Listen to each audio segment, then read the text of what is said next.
and I want to go back to one piece, which was, you talked about your prenuptial agreement. So you actually had an agreement. 95%, 99% of people don't have an agreement. So actually when they walk into the lawyer's office, they have no idea what they signed because they didn't even sign anything. Right. So people go into a marriage not even knowing what the law is around a separation or what family law is. Yeah. And that is a step that comes along. Probably it's the first thing that comes to people's minds. Like, what is going to happen to me? How do I divide our income? How do I divide our assets? How do I divide my time with my family? Yeah. Yeah, I think that going back to look at that premarital agreement, at the time of signing it, because I had to sign it to get married, I had no idea, and I really wanted to avoid it. I was actually offended by it at first because I thought, I haven't even started this process of my life, and already I'm thinking about how I'm going to end it.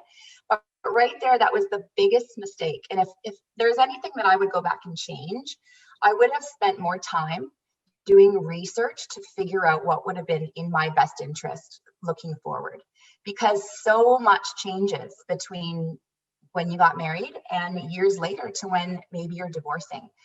So much. You think that, oh yeah, that'll be fine, let's just sign that, I'm sure that will be enough for later. Or, oh yeah, of course, I love you right now, of course I would never want such and such, or of course I would never want an interest in which one day turns into be your family vacation home together.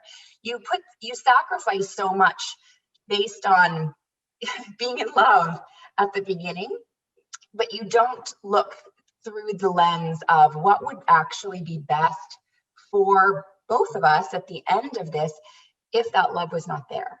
So I wish I had spent more time doing that research and really being in the know about what that document meant and what that meant later, as well as going back to